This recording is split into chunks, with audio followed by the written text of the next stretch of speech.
Hello and welcome to AllTricks.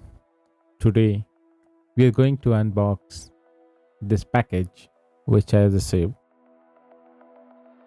This package contains a hard disk which is a replacement for my 1 TB WD green hard disk which failed. So let's unbox it. It's almost open. So here we have our 3.5-inch hard disk. This is a SATA hard disk, WD Blue 1 TB, which is having 64 MB of cache. You can see the hard disk. I'm not taking it out from the package, which I'll do when I will change the hard disk on my desktop. For now, I'm keeping it as it is in the wrapper. The details of this hard disk will be in description. Subscribe to our channel.